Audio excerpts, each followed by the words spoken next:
What did Target do a year ago, 2-3 years ago, that enabled to get to where they are in this red-hot space right now?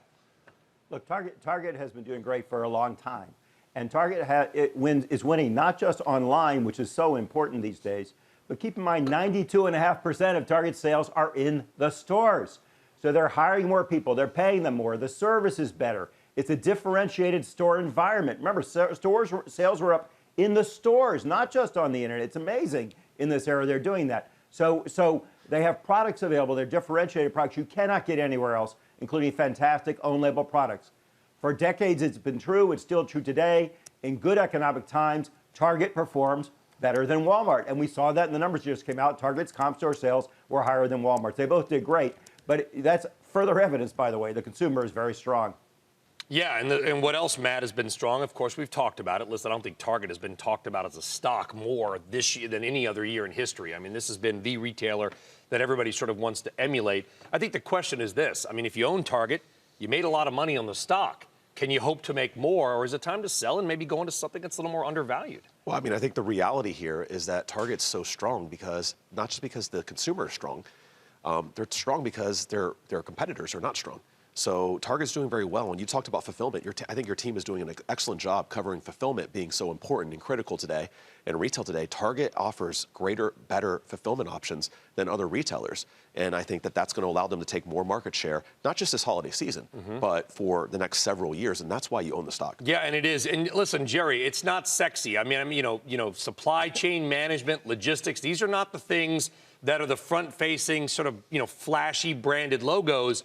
But this is maybe the secret sauce that companies like Target are obviously doing well. When you look at it and do your analysis, do you see other companies like a Target or like a Best Buy, I don't know what they're doing up in Minneapolis, something right, that are also starting to get it right on the kind of stuff that we don't see every day?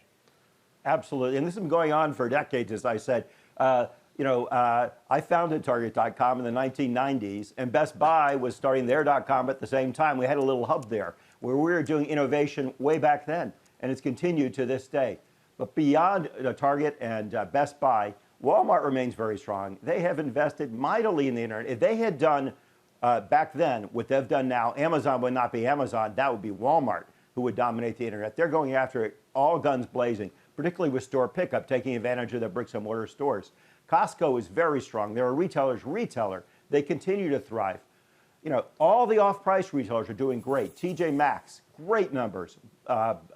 Burlington, great numbers. Ross Stores, great numbers. They've taken over. It used to be that they would say, why shop and pay department store prices? Now the parasite is eating the host. Department stores are worth nothing. They're going out of business, and the off-price guys are thriving.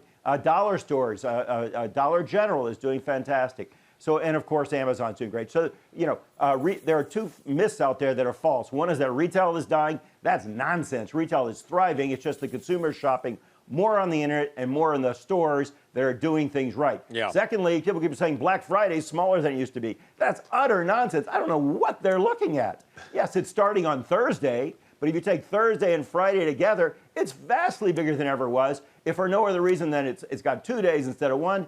And the online sales are just fantastic on Thanksgiving Day. It's rivaling Cyber Monday.